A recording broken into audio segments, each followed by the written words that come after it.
నాహం ప్రకాశ, కా తర్వాత ఉన్న ష మెడికల్ ష, దాన్ని ఎస్హెచ్ అని పలకాలండి.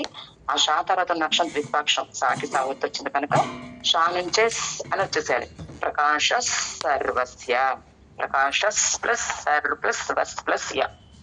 నాహం ప్రకాశ సర్వస్య, నాహం ప్రకాశ సర్వస్య, నాహం ప్రకాశ సర్వస్య, నాహం ప్రకాశ సర్వస్య. యోగమాయా సమావృత, యోగమాయ. ఇందులో ఫస్ట్ పదంలో 3 అక్షరాలకి దీర్ఘాలు ఉన్నాయండి. దీర్ఘాలు ఎక్కడున్నా కూడా అన్ని దీర్ఘాలు కూడా కేవలం 2 మాత్రల కాలం మాత్రమే పలకాలండి, ఎక్కువసేపు పలకూడదు. అది షార్ట్ లెటర్స్ అయితే ఒక మాత్ర కాలం. సో యో మా యా అన్ని కూడా ఒకేలాగా పలకాలి, ఒకటి ఎక్కువ ఒకటి తక్కువ రాకుండా చూసుకోవాలి. యోగమాయా సమావృత, వాక్య బట్రచుడు వచ్చింది, దాన్ని మధ్యస్థంగా పలకాలండి. వృ అనే బట్రచుడు పలికినప్పుడు మనం పెదాలు తెరిచి పలకాలి తప్ప దానికి ఊ లాగా లేదా ఈ లాగా అన్నట్టుగా నోరు షేప్ అయితే మార్చకూడదండి. విసర్గ పాదం చివరి ఉంది కనుక హాని కంప్లీట్ గా పలకాలి. యోగమాయా సమావృత, యోగమాయా సమావృత, యోగమాయా సమావృత, యోగమాయా సమావృత. మూఢోయం నాభిజానాతి, మూతర తక్షణం తాకి మహాప్రాణం ఉందండి. మూఢోయం మహాప్రాణ నాభి నుంచి పలకాలి. మూఢోయం నాభిజానాతి, ఈ లెటర్ ఈ వర్డ్ లో కూడా 3 అక్షరాలకు దీర్ఘాలు ఉన్నాయి, అన్ని ఈక్వల్ గా పలకాలండి. నాభి, ఆ భి అన్నది మహాప్రాణాక్షరం కనుక నాభి నుంచి పలకాలి. మూఢోయం నాభిజానాతి, మూఢోయం నాభిజానాతి, మూఢోయం నాభిజానాతి, మూఢోయం నాభిజానాతి. లోకో మామజమవ్యయం, ఇక్కడ వరుసగా 3 లెటర్స్ కి దీర్ఘాలు ఉన్నాయండి, అన్ని ఈక్వల్ గా పలకాలి. లోకో మామజమవ్ ప్లస్ వ్యయం, వాకి యావత్తుగా వచ్చింది కనుక వెనకక్షంతో కలుపుకోవాలండి. మవ్యయం, వ్యా దగ్గర స్ట్రెస్ ఇచ్చి చెప్పాలి. లోకో మామజమవ్యయం, లోకో మామజమవ్యయం, లోకో మామజమవ్యయం, లోకో మామజమవ్యయం. నాహం ప్రకాశ సర్వస్య, యోగమాయా సమావృతః, నాహం ప్రకాశ సర్వస్య, యోగమాయా సమావృతః, నాహం ప్రకాశ సర్వస్య, యోగమాయా సమావృతః, నాహం ప్రకాశ సర్వస్య, యోగమాయా సమావృతః. మూఢోయం నాభిజానాతి, లోకో మామజమవ్యయం, మూఢోయం నాభిజానాతి, లోకో మామజమవ్యయం, మూఢోయం నాభిజానాతి, లోకో మామజమవ్యయం, మూఢోయం నాభిజానాతి, లోకో మామజమవ్యయం. నాహం ప్రకాశ సర్వస్య, యోగమాయా సమావృతః, మూఢోయం నాభిజానాతి, లోకో మామవ్యయం. నాహం ప్రకాశ సర్వస్య, యోగమాయా సమావృతః, మూఢోయం నాభిజానాతి, లోకో మామజమవ్యయం. నాహం ప్రకాశ సర్వస్య, యోగమాయా సమావృతః, మూఢోయం నాభిజానాతి, లోకో మామజమవ్యయం. నాహం ప్రకాశ సర్వస్య, యోగమాయా సమావృతః, మూఢోయం నాభిజానాతి, లోకో మామజమవ్యయం. నాహం ప్రకాశ సర్వస్య, యోగమాయా సమావృతః, మూఢోయం నాభిజానాతి, లోకో మామజమవ్యయం. నాహం ప్రకాశ సర్వస్య, योगमाया समावृतः मूढोऽयं नाभिजानाति लोको मामजमव्ययम् नाहं प्रकाशः सर्वस्य योगमाया समावृतः मूढोऽयं नाभिजानाति लोको मामजमव्ययम् नाहं प्रकाशः सर्वस्य योगमाया समावृतः मूढोऽयं नाभिजानाति लोको मामजमव्ययम्. జై గురుదత్త మ్యామ్. జై గురుదత్త. 26 శ్లోకం అండి, 7వ అధ్యాయంలో 26 శ్లోకం. వేదాహం సమతీతాని, దీర్ఘాక్షరాలన్నీ ఈక్వల్ గా పలికేలా చూడాలండి. 2 మాత్రల కాలం మాత్రమే పలకాలి. నీ లాస్ట్ లెటర్ నీకి దీర్ఘం లేదు, అక్కడ కూడా నీ అని వచ్చేస్తుందని అలా రాకుండా చూసుకోవాలి. ట్యూన్ కోసం కొంతమంది పెడుతూ ఉంటారు, అలా కాకుండా షార్ట్ గా పలికేలా చూడాలి. మాత్ర కాలం అంటే కనురెప్ప పాటు కాలని ఒక మాత్ర అంటాము. షార్ట్ లెటర్స్ హ్రస్వాక్షరాలన్నీ కూడా ఒక మాత్ర కాలంలో పలికితే, అన్ని దీర్ఘాక్షరాలు కూడా కేవలం 2 మాత్రల కాలం మాత్రమే పలకాలి. 3 కానీ 4 కానీ అలా దీర్ఘం కొంచెం కూడా పెంచకూడదండి. సమతీతాని ని షార్ప్ గా ఆపేసేయాలి. జై గురుదత్త. వేదాహం సమతీతాని వేదాహం సమతీతాని వేదాహం సమతీతాని వర్తమానాని చార్జున. వర్ ప్లస్ వర్త, రాకి తాక్షరం ఒత్తుగా వచ్చిందండి. సో సంయుక్తాక్షరం కనుక వెనకక్షరంతో కలుపుకొని వర్తి పలకాలి. చార్ ప్లస్ జున, రు అనే అక్షరానికి జా ఒత్తుకు వచ్చింది కనుక చార్ రా అని వెనకక్షరంతో కలిపి జున కరెక్ట్ గా పలకాలండి. వర్తమానాని చార్జున. వర్తమానాని చార్జున వర్తమానాని చార్జున వర్తమానాని చార్జున భవిష్యాణి చ భూతాని. పాదం స్టార్టింగ్ లెటర్ మహాప్రాణాక్షరం అండి, నాభిగంచి పలకాలి.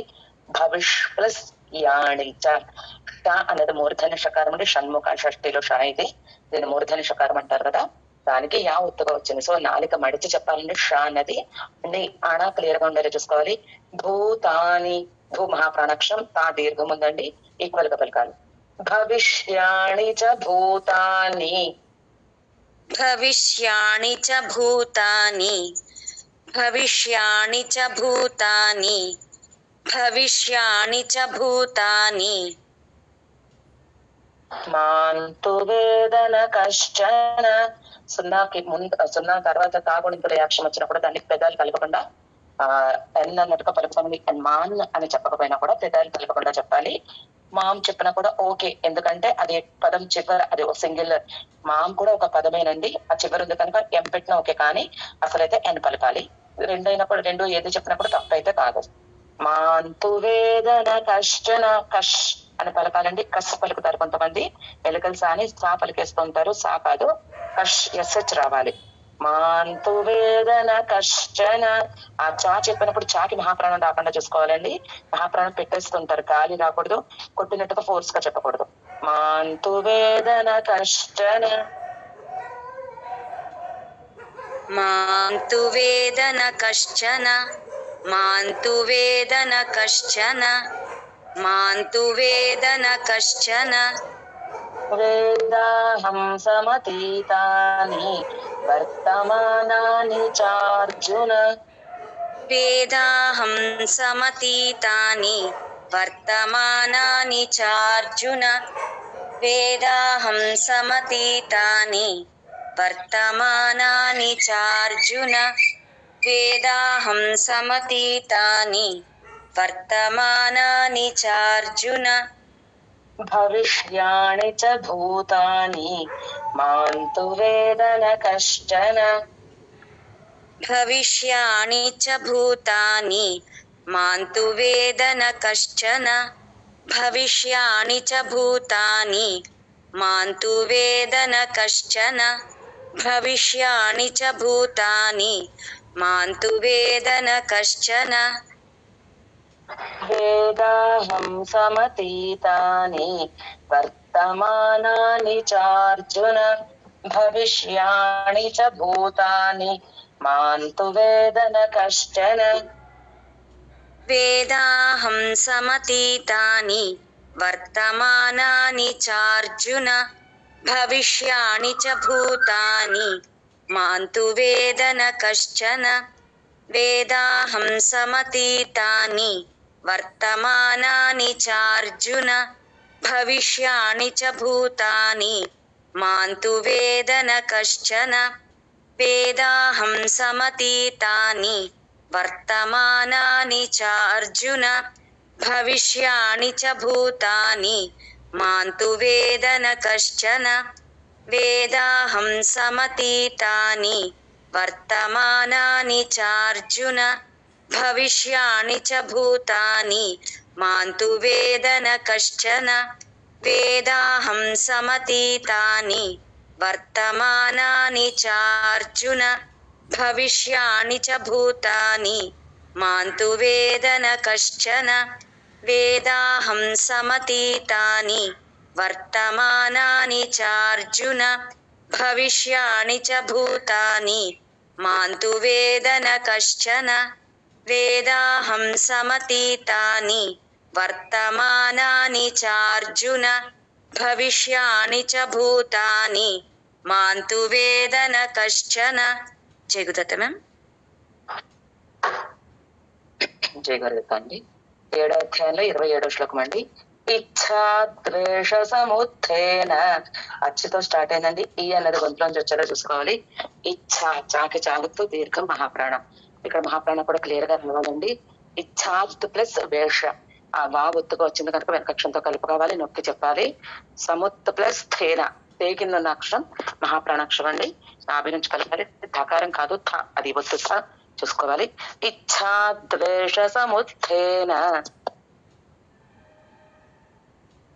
ఇచ్ఛాద్వేష సముత్థేన, ఇచ్ఛాద్వేష సముత్థేన, ఇచ్ఛాద్వేష సముత్థేన ద్వంద్వమోహేన భారత. సంయుక్తాక్షరం స్టార్టింగ్ లోనే ఉందండి. ద్వంద్వ చూసుకోవాలి, క్లియర్ గా పలకాలి. సున్నా తర్వాత వచ్చిన ద్వాని వత్తి పలకక్కర్లేదండి, అది పలకకూడదు కూడా. సున్నా తర్వాత ఒత్తులు కానీ రకారం కానీ ఇంటూ దాన్ని పలకక్కర్లేదు, నార్మల్ గానే తేలిగ్గా పలకాలి. ద్వంద్వమోహేన భారత, ద్వంద్వమోహేన భారత, ద్వంద్వమోహేన భారత, ద్వంద్వమోహేన భారత సర్వభూతాని సమ్మోహం. సర్వభూతాని, భూ మహాప్రాణాక్షరం అండి. సమ్మోహం ద్విత్వాక్షరం అండి, మాకి మావత్తుకు వచ్చింది, వత్తి పలకాలి. సర్వభూతాని సమ్మోహం, సర్వభూతాని సమ్మోహం, సర్వభూతాని సమ్మోహం, సర్వభూతాని సమ్మోహం సర్గే యాంతి పరంతప. సర్ ప్లస్ కే, సర్గే యాంతి. సున్నా తర్వాత తాగునింతులు అక్షరంతో చెప్పుకున్నాం కదండి, పెదాలు కలపకుండా చెప్పాలి కనుక ఎన్ రాసుకోవాలి. పరంతప, ఇప్పుడు కూడా ఎన్ రాసుకోవాలండి. సర్గే యాంతి పరంతప, సర్గే యాంతి పరంతప, సర్గే యాంతి పరంతప, సర్గే యాంతి పరంతప ఇచ్ఛా ద్వేష సముత్థేన ద్వంద్వమోహేన భారత. ఇచ్ఛాద్వేష సముత్థేన ద్వంద్వమోహేన భారత, ఇచ్ఛాద్వేష సముత్థేన కొంచెం ఇబ్బందిగా చెప్తున్నారమ్మా. సముత్థేన అది కొంచెం డిఫరెంట్ గా పలుకుతున్నారు.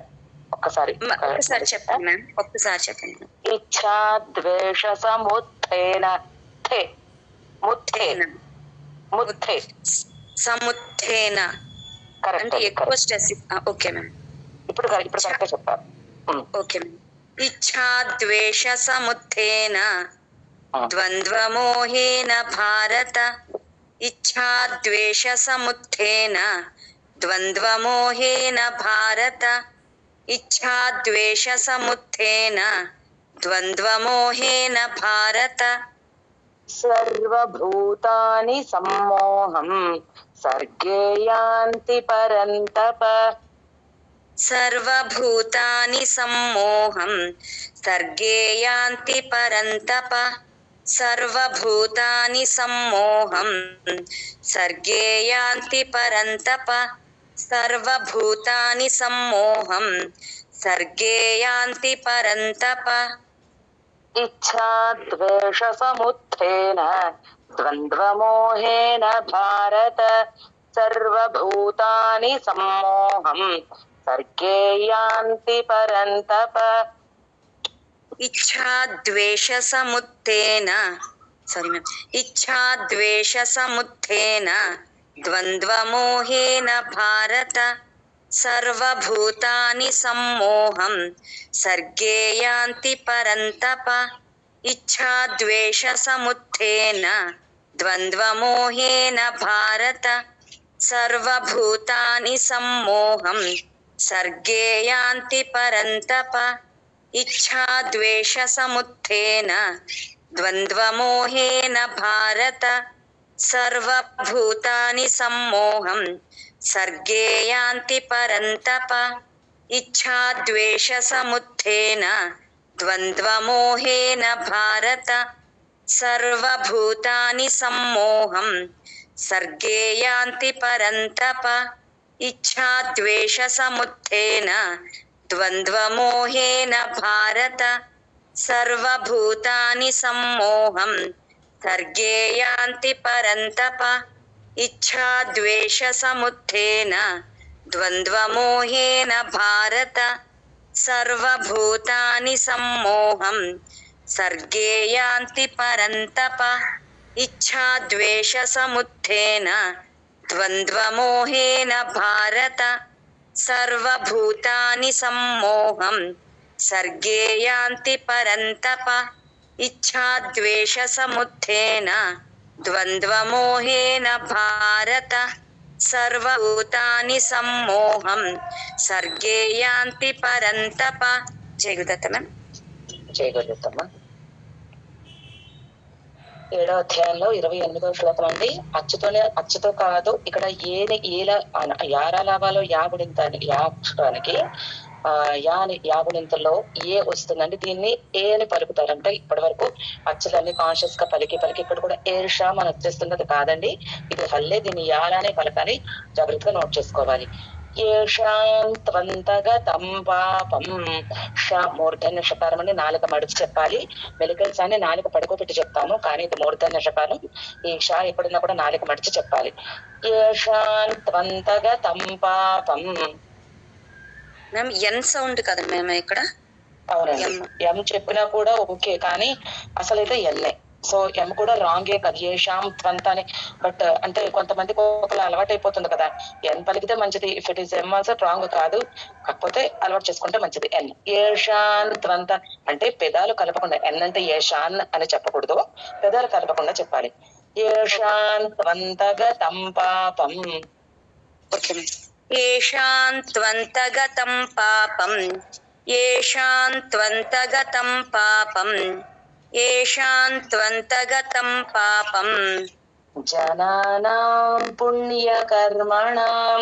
జనానాం రెండు నాలుగు పక్క పక్కన ఉన్నాయండి, రెండు ఈక్వల్ గానే పలకాలి. ఎక్కువ తప్పులు చూడకూడదు, అలా ఎక్కువ తప్పులు పలకకూడదు. పుణ్య పూ తర్వాత నక్ష అణాకి యా ఒత్తుగా వచ్చిందండి. ప్లస్ యా పుణ్య వత్తి పలకాలి. కర్మణాం రాకి మా ఒత్తుగా వచ్చిందండి, ఇది కూడా సంయుక్త అక్షరమే, దాన్ని వత్తి పలకాలి. అణ ఎక్కడున్నా కూడా చాలా క్లియర్ గా వచ్చేలా కేర్ తీసుకోవాలండి. నాలుగు కొంచెం మడడం ఏమాత్రం తేడా అయినా వెనక్కి ముందుకి అయినా కూడా అది ప్రాపర్ గా పలికి అదే మనకి వినిపించదు. సో ఖచ్చితంగా అది క్లియర్ గా వచ్చేలా చూసుకోవాలి. జనానాం పుణ్యకర్మణాం. జనానాం పుణ్యకర్మణాం.